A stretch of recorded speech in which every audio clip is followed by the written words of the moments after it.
because there's another gentleman who is really, I think, feeling the effects of the quarantine and of everything going on, and that's Robert Pattinson.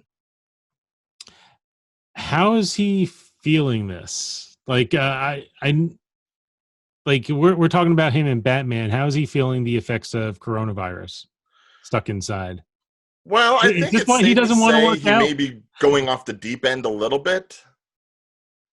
If there's the article that came out this week over in GQ, where they went ahead and did a report on, him in quarantine and everything like that. And mind you, for all relative reports about Robert Pattinson, him being the isolated type has kind of always been one of his things. He's always been the kind of person that's like, he doesn't mind being isolated. He doesn't mind being by himself or with his girlfriend and just having that time to himself. Given how everything was during his twilight years, pun intended, it kind of stands to reason. He's not the kind of actor that loves the spotlight. He just likes the craft, which I can respect. But the recent interview in GQ kind of shed a little light on how he's been handling things. And of course, with him having the movie Tenet coming out in possibly theaters this July, and his current work on the new Matt Reeves Batman movie, people are a little concerned with how he's necessarily taking the approach of training during the quarantine and just trying to keep himself mentally and physically well when Batman starts filming again. Now, I believe one of the things I had heard is that he feels that actors shouldn't be especially for superhero movies, shouldn't be in a rush for a major physical transformation into a big buff superhero. And his approach, I think, is not to go that direction and I guess not exercise as much as he would for a role like that. Is that pretty much what he said? Well, yeah, if I can actually go ahead and give the actual quotes here. This is per GQ themselves. The film studio hired a trainer who left Pattinson with a Bosu ball, which I'm not sure what a Bosu ball is. Is that like the big inflatable ball that you just kind of like lay out your back on and everything? I'm not sure, but it sounds like it. Yeah, because obviously we're big gym people, you and I, so we would know this. We're big people. A Bosu ball, a single weight, and a sincere plea to use both. But right now he says he's ignoring her. Quote, I think if you're working out all the time, you're part of the problem, he says sighingly. By you, he means other actors. Quote, you set a precedent. No one was doing this in the 70s. Even James Dean, he wasn't exactly ripped. So I kind of get where he may be going with this, simply because there is a pro and a con to what he's saying. Now, the thing is, yes, in the landscape of superhero films, usually if you're playing a superhero, you have to be like the peak physical condition of what a human can be, regardless of who your character is. And that's pretty much just how it's been set up lately. Like, if you look at, earlier superhero movies, you look at Christopher Reeve's Superman, you look at Michael Keaton's Batman, you even look at Dolph Lundgren's Punisher. Not everybody was peak physical conditioning.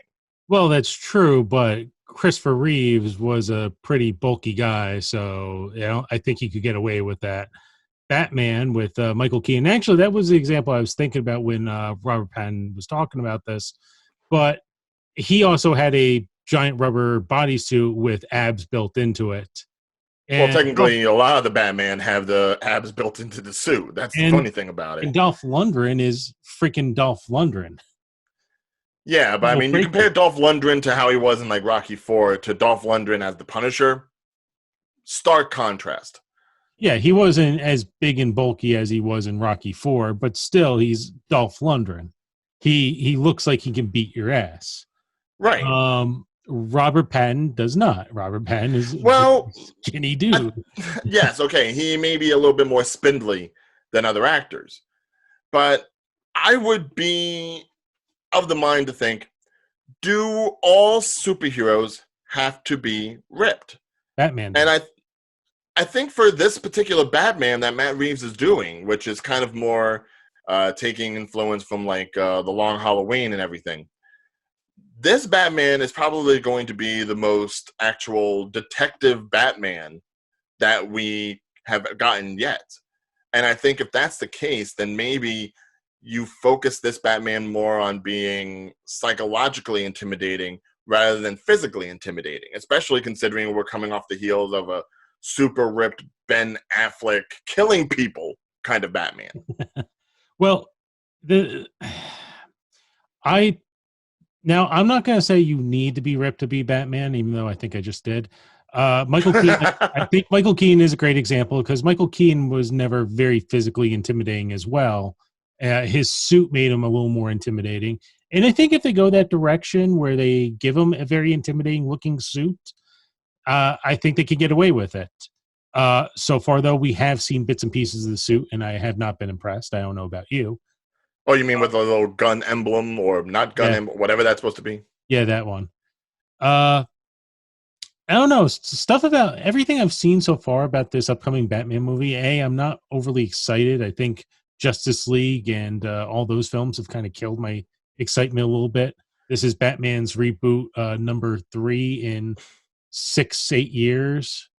And mind you, that's third reboot, fourth Batman franchise. And that's not even counting the 1960s Batman. Right, because then it'd be 5, plus all the animated incarnations over the last few years. But I don't know. I do kind of agree in the sense that sometimes actors go through these physical transformations and they're not healthy and they're going to hurt you in the long run. Tom Hanks is a good example where he actually Tom Hanks and the former Batman Christian Bale, where they both lost an incredible amount of weight for certain roles.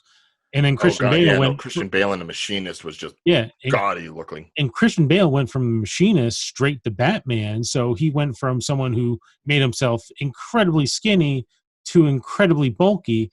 And that's also very not healthy either. So actors shouldn't be going for these extreme physical changes. But at the same time, I think if you're going to play a superhero, try to get in some form of shape. Right, but I think everyone's ignoring the fact that, no.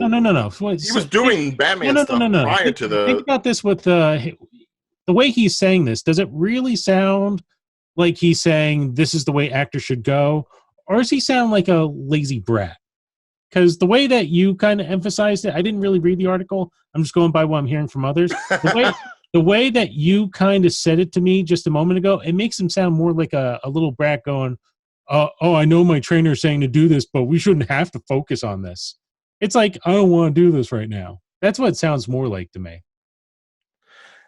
See, I think that's where it becomes a matter of interpretation, because if you look at someone like Robert Pattinson, he was already doing Batman things prior to the quarantine. So Lord knows he was probably already going through a rigorous training regimen while he was on set.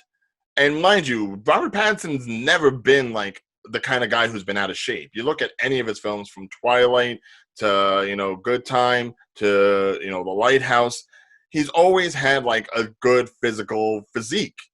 So, yeah, maybe in a certain sense, people could see it as being whiny because, he's being paid to be Batman. The least you can do is go ahead and look like Batman. But in a sense, we don't even know what kind of Batman we're getting yet. All we can go off of is like shots of the costume and shots of him on a motorcycle. Maybe this isn't going to be the hard punching, kicking Batman that we've gone before. Maybe it is going to be more of a psychological Batman. Thus, if this is going to be more dialogue driven, more mental, why do we have to necessarily punch ourselves to death to get to a physical, pinnacle that isn't even going to be showcased that often because the guy's going to be constantly in costume? And the fact that actors are going ahead and putting themselves to these extremes for a particular role, just because the studio says so, regardless of your own personal health concerns, is a little troubling. Again, I agree with that point, but I'm more worried that he's not taking the role seriously as opposed to standing up for the health of fellow actors and himself. I don't know if he's not taking it seriously. I mean, I think in the same interview, It's gone on to say that while he's been in seclusion, he's actually been reviewing the other Batman films and the other iterations of Batman. I think he goes on as far as to say that he's looked at the Christopher Nolan stuff, obviously because he's in a Christopher Nolan movie, so that's probably what helped spark that. And he's even gone as far as to watch Batman and Robin, which is like the worst that you could possibly see. So I think in that sense, he's actually studying more than he is working out.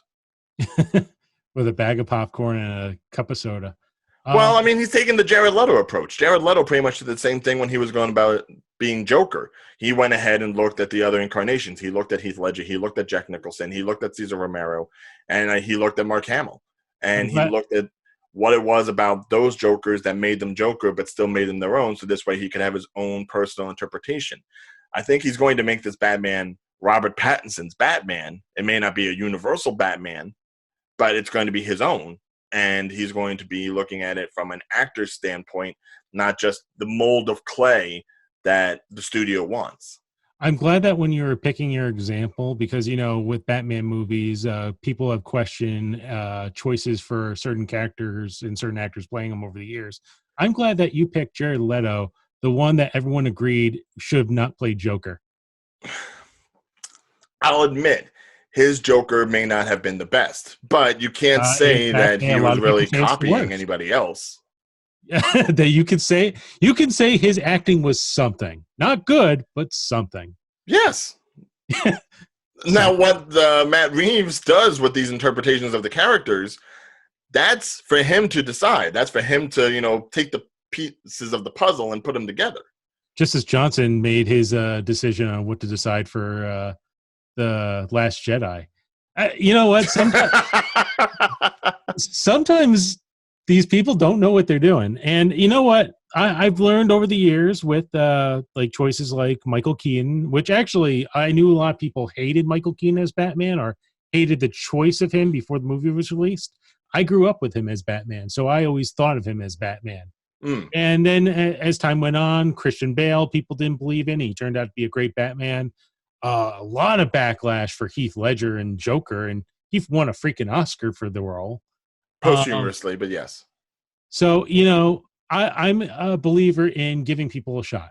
Robert Pattinson, I'll probably also give a shot, but you know what?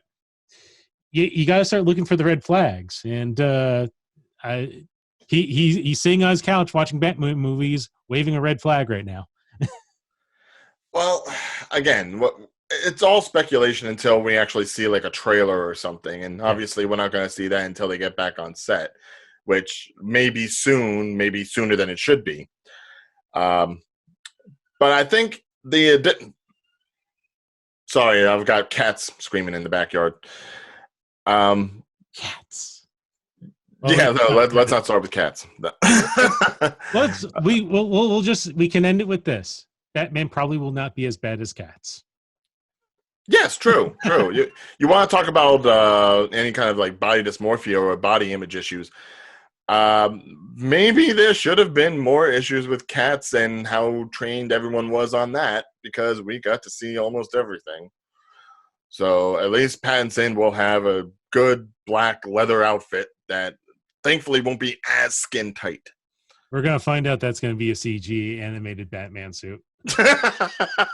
Oh God, they actually do. Oh, wait, isn't that kind of like in a sense what they did with Affleck's? Because Affleck's looks kind of animated. I know on films they take liberties with CG to tweak certain things, so I wouldn't put it past them that they might have bulked up Ben Affleck in post. At least, but as long as it's nothing like, let's say, Cyborg, which I despised. Oh yeah, don't go that far with the CG, and I'm cool. Yeah, no, at least this Batman looks a little more down to earth. But I mean, I think this still raises the overall case of whether or not our heroes, whether or not our protagonists need to be at the upper hierarchy of what humans can be. Hey guys, did you like what you saw in that video? Then please feel free to subscribe to us on YouTube, as well as hit that bell to get notified of future videos. And if you liked what you heard in this episode, you can actually listen to the full episode right now on Spotify, Apple Podcasts, and Podbean. Until next time, guys, bye-bye.